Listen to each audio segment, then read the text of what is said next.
if you fix people's health, it has a massive knock-on effect to the rest of society. With healthier minds and body, so much more is fixed. In terms of people's outlook, antisocial behaviour will be reduced because people are healthier and happier. It's difficult to get through to people when you're in a midst of a turbulent time in terms of economics and things like that. Try our best to get through to him.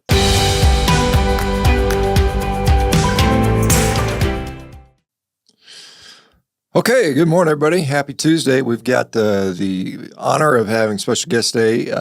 Sam Feltham's in here. So, Sam, it's good to see you again. Last time I saw you, well, it's kind of unusual. Usually I meet the guest after I've interviewed them, sometimes in live. I got to meet Sam and have dinner with him in London back in August, so it's great to see you again. How are you today, Sam?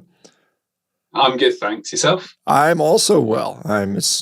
Day started. I've got some nice steaks to look forward to here in a little bit, so it's a good day. It's a good chance to get a good chance to talk to you.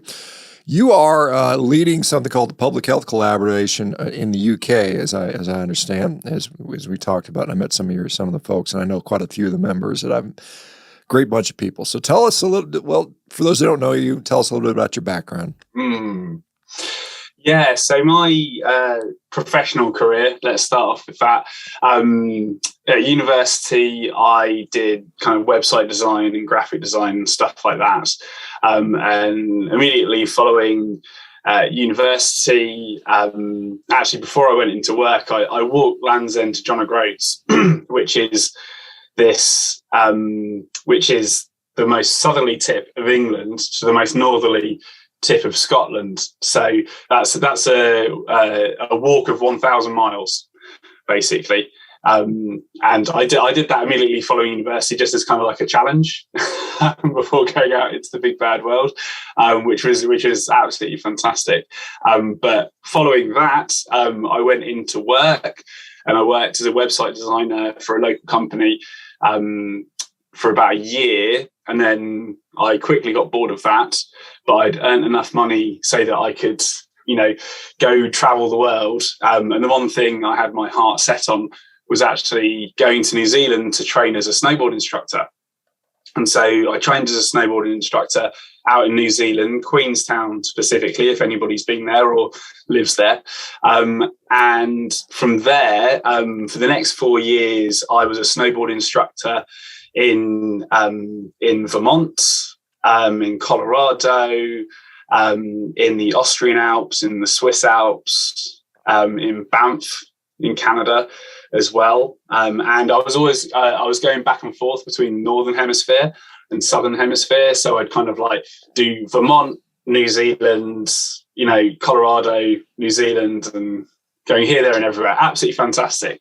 But after 4 years of kind of jet setting and having to make new friends every 6 months, I decided that it was time to settle.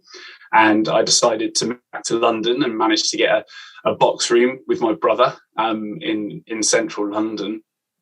But just before that, I trained as a master personal trainer with the European Institute of Fitness, which was an absolutely fantastic course and a great introduction into personal training. And then I started up a personal training business and a fitness bootcamp business as well in London called Smash the Fat. And it was an absolutely fantastic experience. And between 2010 and 2015, I managed to grow that business from one location in London to 10 franchises around the country, which was a lot of fun. helping hundreds, if not thousands, of people change their lifestyles and improve their health. But it was at the end of 2015 that I felt like I was in a bit of a philosophical quandary where I had to decide whether I wanted to keep on pursuing with the business or try and tackle the root cause of what I thought was a lot of our ill health today, basically. And so I decided the latter. And I then, because I'd run a podcast and things as part of that business, I got to know a lot of the players in the UK. And so I approached the likes of Dr. David Unwin, Dr. Malhotra, Dr. Jen Unwin as well, Joan McCormack, who you've had on the pod as well. I pitched them this idea of setting up a charity that would fully focus on trying to deal with the root cause of all of this, which is namely the current health eating guidelines from our government and your government as well. And they said, yeah, great, fantastic, but where's the money going to come from? And so we set up this online crowdfunding campaign in February 2016. And over that month, we doubled our target, which was absolutely fantastic. It clearly showed that there was a lot of passion and enthusiasm for the cause. And from March 2016 onwards, I closed down my business, helped the franchisees kind of transition into their own brands and things like that. But from that point on, there was that business, Smash the Fat, was no longer running. And I have been focusing on trying to help fix the healthcare system in the UK ever since. Well, admirable. And there's a lot of things in your background that I just want to ask a few questions about because they're interesting, that we can talk more about the public health collaborative type stuff. But you walked 1,000 miles. How long did that take? About 2 months, I'm guessing, something like that, 20 miles a day, something like that? Precisely. Yeah. So 2 months, exactly. About 20, 25 miles a day. That was a heck of an experience, I tell you. The worst thing is the feet, of course. Yeah. You might not think of that like when you're a young man, which I did not. But you've really got to walk through that first 2 weeks and build up the leathery feet that you need. And it's really funny. So my brother joined me for the last 100 miles, and he really struggled to keep up. A, my fitness levels, but B, also like kind of the feet. And in the first 2 weeks, I managed to get these humongous blisters on my foot. Literally, like the whole ball of my foot was basically one big blister. And like in that first 2 weeks, you just had to grit your teeth and walk through it. But after that, it was plain sailing. Yeah, it's interesting. You see, when I climbed Mount Kilimanjaro, I remember coming down and all my toenails fell off. Because I was impacting in front of my boot. They told you cut your toenails very short, and I did, but obviously not short enough. And I ended up losing like 7 or 8 toenails, as I recall. Wow. It was not fun. It took a a little while to grow back. But so, and then, I lived in New Zealand for a while, not in Queensland, but on the North Island. Beautiful, beautiful place. Of those places, did you have a favorite? Banff. I've not been to Banff, but I've been near and I've seen there's so many nice places. Did you have a particular favorite you like to live at? Yeah, probably top of the list is Queenstown itself, so New Zealand. But every single place that I went to is just beautiful and has its own amazing qualities. Vermont was really such an interesting first. That was my first season as a snowboard instructor in Vermont. And one of the best things about Vermont was the New York tips, basically. So you had everybody heading up, kind of obviously from New York. And, you guys in America know how to tip. When I got to do the private lessons, that's where you got some good money or some good clam chowder, and then all of them had their own particular qualities, but top of the list for me is Queenstown. Did you for me that place is magical. Did you do any bungee jumping? I know I think Queenstown Bridge is a big bungee jumping place, right? Did you try that? Yeah, totally. Yeah, no, I did the Trilogy as they call it. So Kauaru Bridge is the originating place of the bungee jump. That's where it all started with AJ Hackett. And so I did that bungee jump, and you do this all in a day. So you do the Kauaru Bridge, followed by it's Ben Nevis, it's called, which is the highest mountain in Scotland. Right. Yeah. There's a different Ben Nevis in New Zealand, and that at the time it was like the second highest bungee jump in the world. It's like just over 100 meters high, which is just incredibly scary. But then you've got the one in Queenstown itself, which kind of overlooks the town. And although it's only like it's a 50-meter bungee jump, it's actually 400 meters high, and it's off of one of the hills that looks out onto the town. But it's actually on this, massive platform. So you really feel like you're in kind of right above the town. And it's the one where you're tied around the waist. And so you have to run and jump. And so I decided to run off the end of the platform and click my heels, kind of like, I don't know, like some sort of like musical way. So yeah, that was a lot of fun. Wonderful. So, just maybe people know this. I know you did a sort of a kind of an infamous experiment several years back where you did this caloric thing where you ate a certain way at a certain caloric thing, and then you ate more calories another way, and you ended up losing weight. Can you tell us a little bit more about that little experiment? How it went? Did you actually because people say, well, you didn't really accurately measure your food or something like that. Tell us about that. Yeah, absolutely. So it was 2013. So I was kind of like right in the middle of running my fitness bootcamp business and kind of doing the podcast. And I was doing like some YouTube videos as well, doing like all sorts of videos. But I really wanted to try and get this point across about, how difficult it is to actually track calories and to try and help people that are, insistent that it is just all about the calories, make them realize that it's not so simple and that different foods affect us in different ways. And so because I've been a naturally slim guy all my life, I couldn't lose weight. I had to gain weight. And so I decided that I would do these 3 different diets, overfeeding by twice the amount that I usually eat, on these 3 different diets with 3 months of biochemical reset time in between. And so the first one, and each one was for 3 weeks, sorry. So the first one was low carb, real food. So basically salmon and eggs for breakfast, and then nuts for the snacks, and kind of, mackerel at lunchtime, and then steak for dinner, and kind of some green beans in there as well. But my caloric intake per day was just under 6,000 calories a day.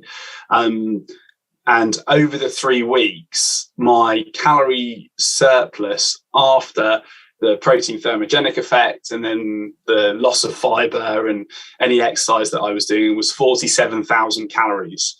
And according to the calorie formula, that should have equaled 6.1 kilograms of weight gain. But over the period of those 3 weeks, I actually only gained 1.3 kilograms. So a lot less. And I actually lost 3 centimeters from my waist as well.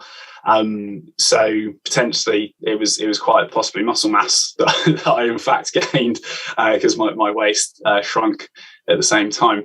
And that's a very interesting observation by itself. But as I said, I wanted to do this crossover study on myself. And so 3 months of biochemically resetting, I decided to do low fat, high carb, fake food. So, it was breakfast cereals and skim milk for breakfast. Then it was like a low fat pizza at lunchtime and a low fat lasagna with garlic bread in the evening, and kind of low fat yogurts and all sorts of sugary craziness in there. But the way that I worked it out, and this was all off of, the calories off of the back of the packets, right? So this is what the public, this is the information that they're getting, and this is how we all have to work it out, try and work it out, that is. So I managed to work it out so that after, again, protein thermogenic effect, loss of fiber, and any exercise that I was doing, and I did the same exercise routine in each of the 3 experiments as well, I managed to make it a 47,000 calorie surplus. Again, exactly the same. I think it was a difference of about 53 calories in total. So it's about as close as you're going to get in terms of mathematical calculations. And again, should have put on 6.1 kilograms, but I ended up putting on 7.1 kilograms over those 3 weeks. So quite a stark difference between the first one, where I only put on 1.3 in a 47,000 calorie surplus, compared to the second one, again, a 47,000 calorie surplus, but very different food. And I put on over what the calorie formula suggested I should have put on. And on that second one as well, I put on 9.25 centimeters around my waist as well, which is about 3.5 inches. So for a naturally slim guy like myself, that was quite a shock to actually see my waist increase over 3 weeks.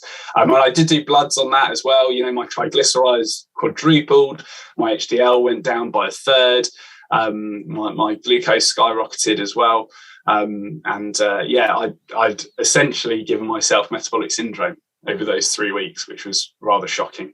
And then I did this final experiment as well, which was very low fat vegan, which was quite a shock to the system, because I'd never excluded animal products from my life before. So on that one, I was pretty fuzzy. But what was really interesting with the vegan one was that I only managed to get it to 40,000 calorie surplus, and the reason for that was because there was so much fiber in all of the foods, so I couldn't rack up kind of the net calorie surplus to 47,000 calories. But again, going to what the calorie formula is saying, 40,000 calories should have been 5.2 kilograms of weight gain. I put on 4.7 kilograms. But again, if you compare it to that first one, where I was in a 47,000 calorie surplus and only put on 1.3, I was in a 40,000 calorie surplus in this vegan one and put on 4.7 kilograms of weight, which is obviously kind of mind blowing to anybody that's insistent that, you know, it's just about the calories that you can count, basically. And what was really interesting on that one as well was, and on the low fat fake food as well, is that my asthmatic symptoms returned as well. I was even just on my cycle commute to work. I was getting out of breath, just leisurely cycling, and that was just crazy for me to feel that I was getting out of breath on a leisurely cycle. Absolutely crazy. You know, I mean, obviously, if we go to satiety, you know, you said the fiber was, you know, limited how much you could eat. I don't know if it was just because you felt full, or maybe there's some other issues going on. But I mean, was there one where you're more hungry on than the other one? Was it maybe the middle one, I'm guessing, yes. The junk food one? Yeah, exactly. So the low fat fake food one, at the end of the day, I probably could have kept on eating on that one, which is absolutely mind blowing. To think that I could eat 6,000 calories worth of fake food and I could have probably kept going. But on the first one and the last one, satiety was at an all-time high. I struggled the most on the low carb real food one, particularly with the steak. I mean, just trying to, after, you know, about, what was it, just shy of 5,000 calories worth of, you know, egg, salmon, mackerel and almonds and pecans and stuff like that. Then I had to eat 1,000 calories worth of steak. It was a struggle, and I had to kind of, you know, keep on going with that. And then the last one, was a really high satiety, but I still always managed to get it down regardless. Yeah. It's some people would advocate, you know, certainly for, you know, eat lean meats because you might get some satiety of that, and then eat a bunch of fiber. And that's kind of what a lot of bodybuilders do. I mean, that's what they do, and they often get lean and put on some muscle, and so there's a combination there. You know, I mean, why do you think, I mean, just knowing what you know about physiology, why do you think the differences occur? What do you think was going on to cause the differential weight gain in an obvious caloric surplus? What do you think? What do you think accounted for the difference? Yeah, I mean, the main thing is just biochemistry, Basically, it's the different hormones that you're secreting for the most part. And I still know there's like kind of, controversy over this still, but insulin is like the main one that's happening here, in my opinion. But of course, leptin's involved, ghrelins involved, all of it. But it's the mashup of all of it, really. It's the biochemical. It's the differences in the biochemical reactions that you're having with the foods, 100%, that's causing that. And it's what your body is doing with it. It's the energy partitioning of it, basically. So, on the low carb real food one, all of it is getting put into increasing my metabolic rate, basically, and it's getting burnt off, essentially. And what was really interesting on that, actually, I did have one night about 3/4 of the way through that I woke up in a massive sweat. Like a massive sweat. I was sweating buckets. So clearly at some point, like my metabolic rate was sky high, basically, which is really interesting, just from the sheer amount of low carb food that I was eating, and my body was able to process it.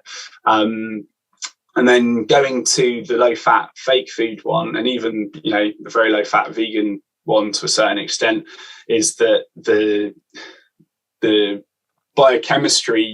biochemical environment that is creating in my body was leading it to store it all in fat cells instead of metabolizing it, basically. And that's kind of like my take on it, at least. How closely were you on the protein? I mean, were you consistent on how much protein you ate throughout this entire experiment, or was one more higher protein than the other, you think? Yes, yeah. Low carb was definitely higher on the protein. For sure. I forget the exact numbers off the top of my head, but I managed to get it published with Eric Westman in a peer-reviewed journal last year, and all the numbers are in there. But this is the thing, right? So people often say, yeah, but you didn't match protein. But my comeback to that would be, well, it doesn't matter as long as you're counting the calories to the letter. If you're insistent that it's all about the calories, right, then the protein thermogenic effect doesn't matter as long as you're calculating that correctly, right? And that's what I did. I mathematically calculated it so that as long as you're taking into account the loss of fiber, the protein thermogenic effect, and then the exercise that you're doing with the Harris-Benedict equation, right? And I did the same exercise in each of the experiments. Then it doesn't really matter at all, because you're counting the calories as per what the calorie formula is saying should happen. Yeah. But yeah, the low carb was higher in protein. And just for people that may not know the protein thermogenic effect, how much did you, is it, some people commonly claim 20-25%. What number were you guys looking at? Yes. 30. Oh, 30%. Okay. 30. Interesting. Yeah. Well, that is, like I said, that's a fascinating topic, and I'm sure we could spend a whole podcast going into the details of that. But I want to talk a little bit about the public health collaboration, because I'm super excited about that. And I know you got a bunch of excited people that are around you, and I had the pleasure to meet several of them. Olivia and Asim, and I've met David and Jen Unwin and some of the other ones. What is it? So how has that been received so far? I mean, is the NHS? I mean, is that someone you have to work with, or how is that going? Just explain the goals of the Public Health Collaborative and how in more detail, perhaps. Absolutely. So just give people kind of a quick overview. Our vision really is to try and create a society where everyone can achieve their optimal health. And we try to do that by empowering people to take control of their health. But we also advocate for effective health policies at the same time. So we're trying to do it kind of from the bottom up and also from the top down. And hopefully if we do the two at the same time, that we'll meet in the middle and we'll get this issue sorted out sooner rather than later, is the idea. Now, when we first launched in 2016, funnily enough, and this was a complete coincidence, because we'd got funded in February 2016, and we started the ball moving in March 2016. And then in May 2016, the UK government came out with the new healthy eating guidelines, which are still as they are today, called the Eat Well Guide. And we had no idea that they were doing that, renewing the health eating guidelines, but it was quite a nice opportunity because it meant that we could kind of look at how they came to their conclusions, and we could essentially critique what they've done and kind of say where it could be improved, let's say. And we did that. So May 2016, that came out, and we immediately moved into trying to critique what they'd come out with, which was essentially low-fat foods and healthy whole grains and all the usual stuff, you know. And so we delved into all of that and came out with what we proposed instead, which was the real food lifestyle. And the idea of that was that those that are metabolically healthy, you know, they can live whichever real food lifestyle works for them. And as long as your blood work and your kind of, you know, your measurements show that you are healthy, then that's the one that's working for you. However, you know, if you are metabolically unhealthy, then it would do you some good to go on a low carb real food diet as per the randomized controlled trials. And when we came out with that, Public Health England, which was the organisation that looked after public health in England at least, and kind of has a massive influence over the whole of the UK, put a press release out saying that we were irresponsible completely. That what we were saying was not evidence-based at all and completely ridiculous, even though we were presenting the randomized controlled trials, which we've got on our website. There are like 70 randomized controlled trials these days that show that low carb outperforms low fat, and it's basically undeniable, but they still deny it. I don't know why. It's kind of bizarre. Anyway, moving forward to even last year, there's been quite a lot of acceptance of our original critique by the mainstream, which has been quite promising, actually. So last year, a lot of our scientific advisory committee members, such as David Unwin, Joan McCormack, not Joan McCormack, she wasn't part of that one, but Trudy Deacon and Anna Seam, and even Campbell Murdoch as well, they co-authored a paper with the British Dietetics Association, which is, you know, the main association for dietitians, and it's actually a trade union in the UK, along with Diabetes UK, which is the equivalent of the American Diabetes Association.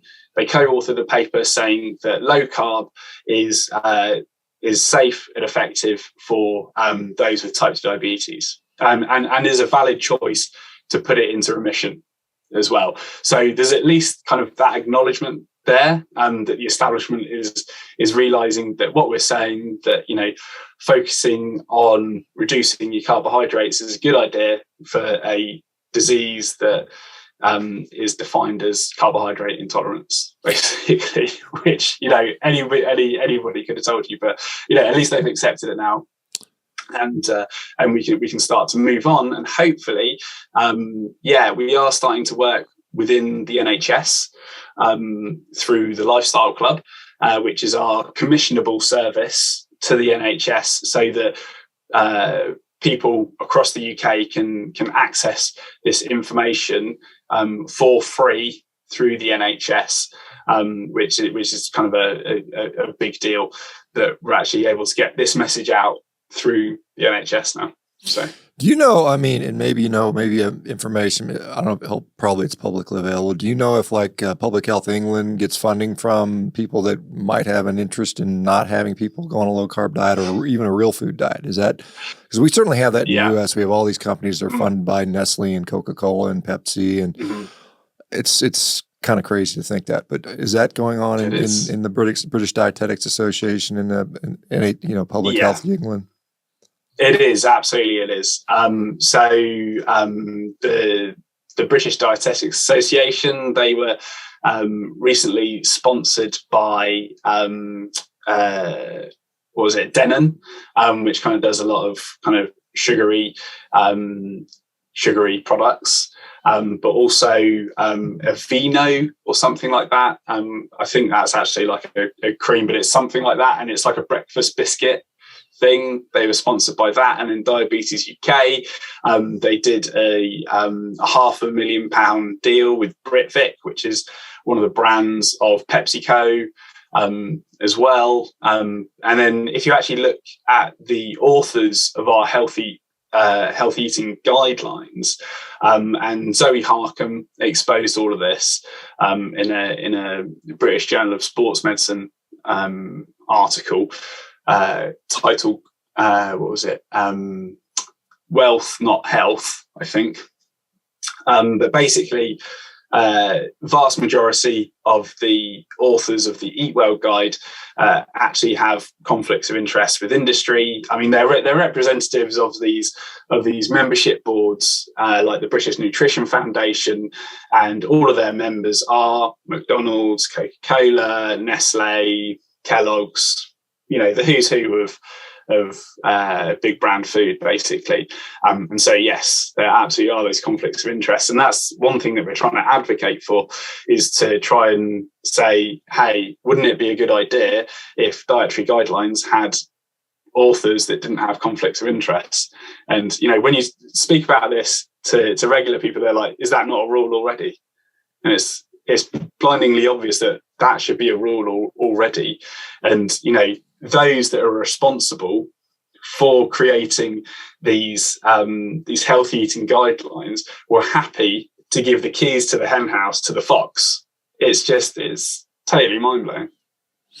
Yeah, it's kind of like we have the regulatory capture here, like with the FDA, having 65% of their budget for approving drugs paid for by drug companies. It just doesn't make sense. I mean, when anybody looks at that, how the potential for corruption is huge, and I think it's actually plays out in many ways. Obviously low carb is effective for diabetes. I don't think anyone doubts at this point. Even these organizations, the ADA and the British Diabetes UK, has reluctantly accepted that because it's become so obvious. But what other things do you feel, or in your experience, have you seen positive? Like you mentioned, when you had your asthma that acted up when you were on the junk food diet. So what other things are potentially modifiable by these things? Oh, like so many things. I mean, heart disease, cancer, Alzheimer's, PCOS, polycystic ovary syndrome, that is, even MS, and gosh, what else? Almost every single disease that we're kind of facing today could be improved through a better lifestyle, basically. It's mind blowing to me that we're having to point this out to the NHS. Most of the diseases that they're having to deal with on a daily basis are created by bad lifestyles, yet they keep on attacking it kind of through pharmaceuticals and surgery and things like this. And it's like, well, maybe you should go and give better lifestyle advice and just focus on that, because it's a lifestyle disease. And I appreciate that it's kind of, they're just trying to put out fires. Like, they're totally busy, they're in the midst of it, and they can't see the wood for the trees. But I mean, I guess that's our role. We're trying to point this out and help focus them, and we're hopefully going to be really pushing a campaign next year to help sort that out massively. So watch this space on that. Yeah, in the U.S. we've got this big bloated healthcare system, which is very heavy with administrators. We have 10 administrators for every or something like. We've got the growth of administrators have gone up 1,000-fold, whereas physician and healthcare provider growth has been pretty flat. And so you've got this massive industry that depends upon sick people. If there's no sick people, there's no jobs for all these people, and there's no money coming in. So you kind of are in a situation where to make this radical shift would basically put a lot of people out of business. You'd have a lot of unemployed physicians and healthcare personnel and parahealth, health people and drug companies and so on and so forth. Interesting in the UK, well, I guess because I'm used to, I'm in the US, I don't watch much TV anymore, but we have advertisements for, I don't know if you notice that in the how recently you've been in the United States, but there's a drug commercial every time the TV clicks on a commercial. I remember. And it's amazing. I think US and New Zealand are the only company that allow that, I think. And even I remember I was in France a few years ago and watching, they would have ads on TV and it'd be for like food and it would be like junk food. And they would literally have a warning on the bottom of the thing. This food is shown to it's unhealthy and all this crap. We don't have any of that stuff in the U.S. I don't know if the U.K. What is it? Like I said, I mentioned I was on a podcast and I mentioned one of the podcast hosts. I said, there's not as many obese people in the U.K. compared to the U.S. Even today. It's still, you're still in pretty good shape relatively. But how has it changed? What are the stats, obesity rates, diabetes rates in the UK? I'm sure they're going up. I know the mental health issue. I've seen a study where something like the increased number of antidepressants or psychiatric meds among UK youth has gone up something like 40% in the last 5 or 6 years. Insane numbers. Yeah. Where's things heading? Are you guys still on the upward swing for obesity and everything?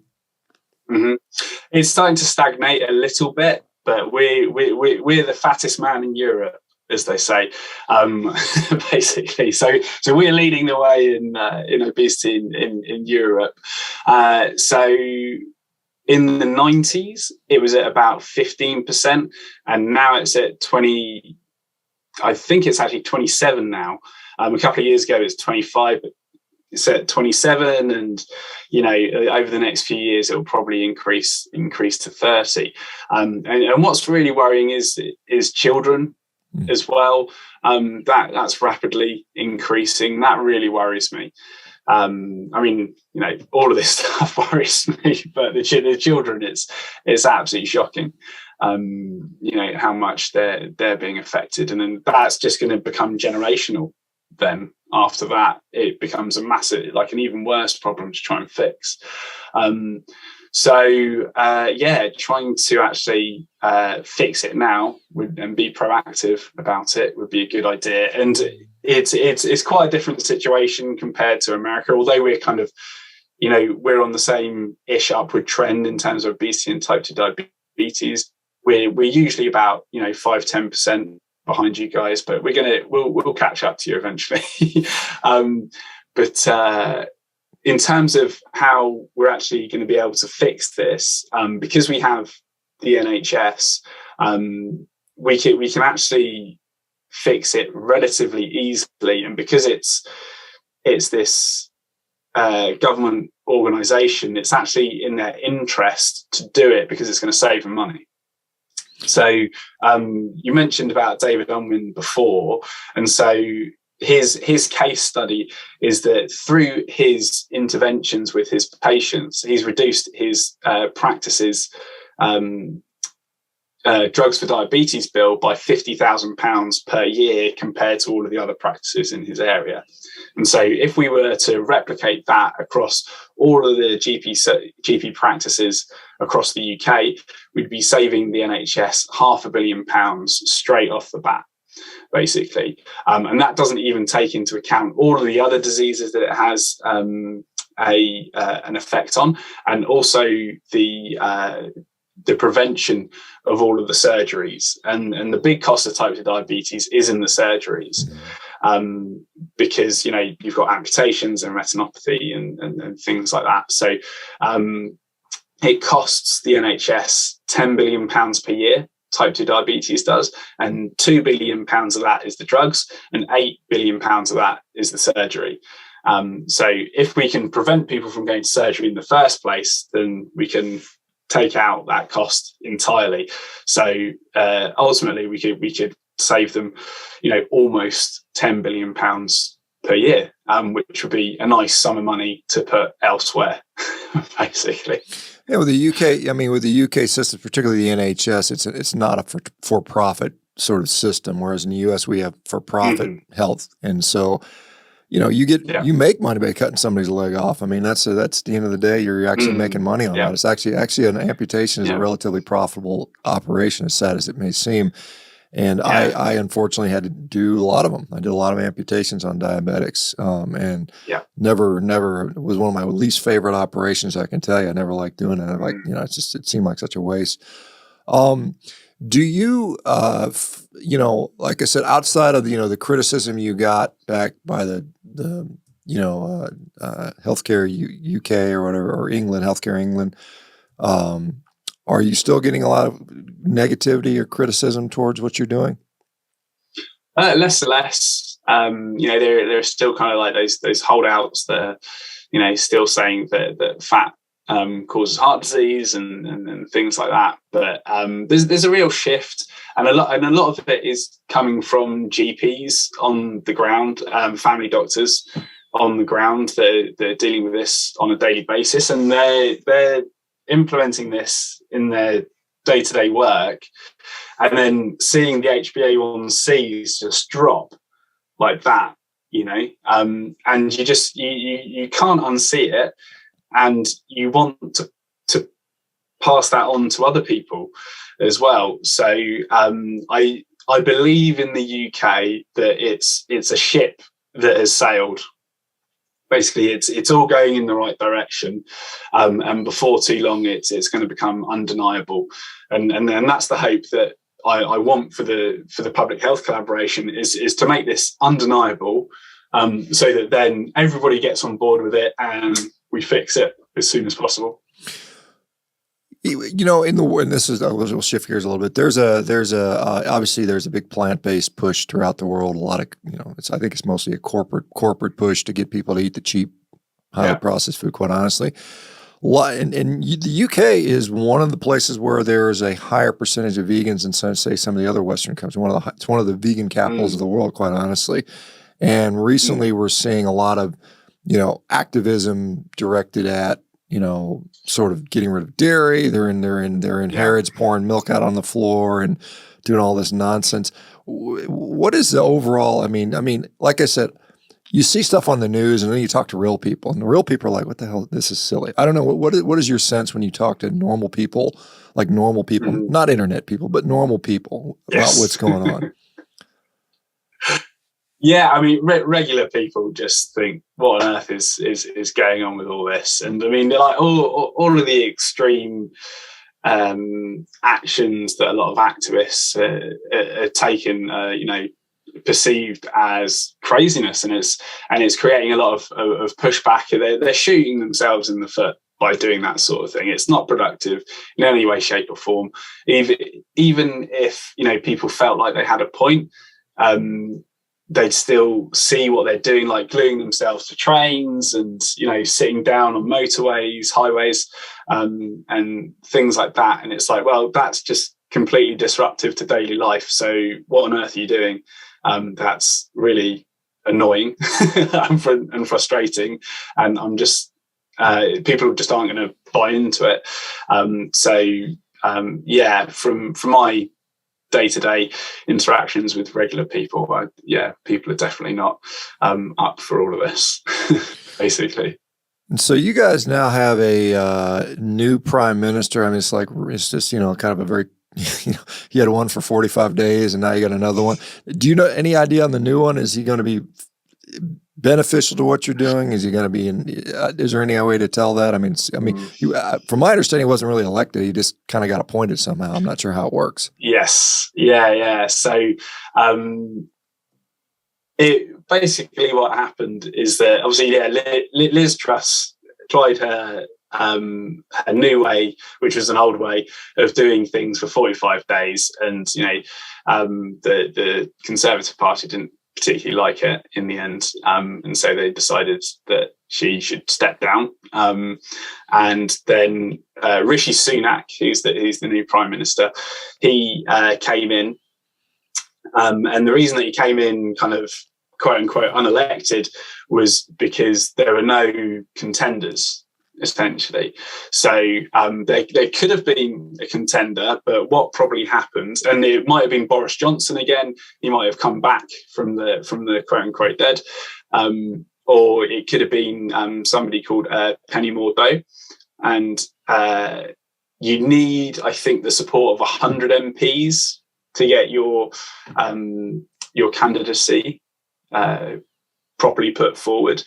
And I think that they were getting those, but then like there were conversations with Rishi Sunak or like, you know, the higher ups in the Conservative Party, and they all decided that they'd just go for Rishi, basically. And so Rishi Sunak is an interesting guy, and I think he's got a lot of good things going for him. But I have no idea where he stands on all of this, and I would love to sit down with him and take him through what we're proposing, and hopefully he'd see sense and kind of start to implement a lot of the stuff that we're talking about, because it would fix a lot of things. Because if you fix people's health, it has a massive knock-on effect to the rest of society. You know, with healthier minds and body, you know, so much more is fixed.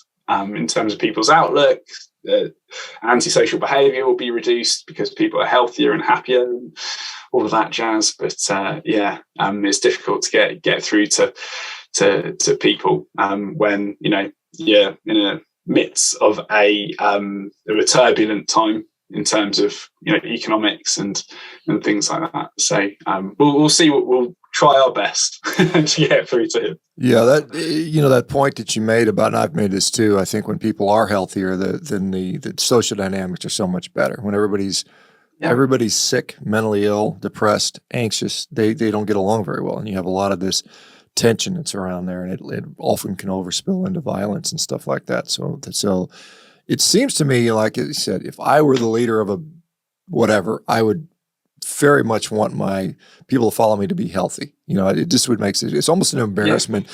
I'm just thinking whoever the U.S. president's got to be embarrassed to look out across the nation, see a nation of just overweight, sick people, and say this is something I have direct control over, but I choose not to, or can't, or incompetent and able to do that. Seems quite kind of maddening. You know, you mentioned the economic turmoil. I mean, there's concerns about heating, and, you know, through the issues with the oil and all that stuff. A lot of Europe is going through potentially. They just predict a bunch of people are going to freeze to death this year because they don't have ability to heat their homes and stuff like that. And of course, food is expensive. Food's gone up in the U.S. like the rest of the world. And I saw Aldi, which is one of the big stores, was talking about, you know, putting insects. Insect powder, insect bars to save money for the poor. Is that seriously being looked at, or is anybody accepting of that? What do you think? I think that's probably just lip service, to be honest. As far as I can tell, nobody's is taking that seriously. And you know, things would have to be really bad for the vast majority of people to accept kind of, you know, moving from meat to bugs. Basically, it'd have to be, you know, literal, you know, empty shelves for people to make that shift. Yeah, I think there'd be. I think a lot of dogs would go missing before that happened. You know, exactly. Interesting with that. So I see the boxing gloves behind you. Are you actively boxing, or what's going on with that stuff? Yeah. No, I mean, you can see the kind of the punch bag like next to it here. I used to do kickboxing and jiu-jitsu when I was younger. I don't really have a time to be part of a club these days, but I still hit the bag, you know, 2 or 3 times a week. I've got a chin-up bar just outside, and I do some chins and, you know, punch the bag. It's tried and tested for millennia, that is. But these gloves specifically, they're not in use, but they're actually my wife's grandfather's, who used to box in the French Navy during World War II. He was a PT. He was a physical trainer for the French Navy during World War II, and it's just incredible that I get to have these gloves that were on a French battleship, you know, in boxing matches and stuff like that, and just have them there, and it kind of reminds me to keep on fighting. There you go. That's great. That's a great reminder. Yeah, my grandfather was a quite a prolific boxer. He fought undercard fight when Joe Louis fought Max Schmeling back in the 1930s. So he was a pretty prolific boxer. I think he was like the Golden Gloves champion in Chicago at one time. So Wow. quite a good Awesome. boxer. I remember my dad said, "Don't mess with Grandpa." So I never did. But anyway, he lived to 95 and was always a good athlete. So, well, Sam, we're getting close on time, but I want to give you. How can people support you? What can they do? Where can they find out more about public health? What do you need? What can people do to help this? And there's people in this community that are from the UK, and I'm sure people from the UK will be listening to us. How do they help? Excellent. So the first thing you can do is, I guess, just visit the website, which is phcuk.org. And from there, you can kind of look at what we're up to. There's a projects tab there, and you can look at the Lifestyle Club, our collaboration with Kids project, which is kind of trying to help our children's food environment, help to improve that, to improve their health. Then we have the Real Food Runners Club as well, which is kind of like an informal running club for people. And then we've got Jen Unwin's Food Addiction Resources, which is trying to help people with food addiction and things like that. And kind of, once you've kind of got a lay of the land in terms of what we're up to, you can possibly consider donating to us, because we are a charity. We literally just survive off of donations from individuals. And if you'd like to donate to us, you can just donate, a small fee to us, or you could become a member. For the UK, it's £50 a year, and then for international, it's £75 a year. And the difference is because of kind of posting out stuff to people, basically. So it's just to kind of cover costs and give us a little bit of money to help keep the lights on in terms of getting flyers out to doctors and nurses and things like that. And then also we have our annual conference as well, which will be in Sheffield next year, which is the north of England. And that is on the 19th and 20th of May. And it's currently just on a save the date, but tickets should be hopefully available in the next month or so. So look out for that. And then also we've got our YouTube channel, which we've got all of the videos from our previous conferences on. You can watch all of those for free, from people like Tim Noakes, Robert Lustig, Zoe Harkham, all sorts of people. So feel free to check that out, and then follow us on all of the social medias, Facebook, Instagram, and Twitter. It'd be great to have more support. And if you are in the UK, you can actually become an ambassador for us, which is our volunteer network. And as a ambassador for the PHC, we ask you to liaise with local NHS GP practices to help them set up free lifestyle support groups. And then it helps kind of spread the word and improve your community's health as well. Well, good stuff there. And I think, if I'm not mistaken, the exchange rate is pretty favorable for the US dollar to the pound right now. So it gets you a little more. So that may be good for international folks. I got an email from Olivia talking about maybe having me come out to the event in May. So I'm going to try to do that if at all possible. So that'd be a lot of fun to see you guys again. That'd be amazing to have you there, Shawn. Well, thank you, Sam, and thank you for what you do. I mean, you are inspiring people, and what you're doing is just a great service, and I just applaud you for what you're doing, and all the folks as part of the the collaborative. And thank you so much for coming on. Like I said, I look forward to seeing you again, hopefully in May. Anyway, thank you so much. Have a great evening, and have a 1st of November. Let's have another good month, and we'll talk to you down the road. Okay, Sam. Absolute pleasure, Shawn. Thanks for having me on. Okay. Bye, everybody. We'll see you tomorrow. Take care now.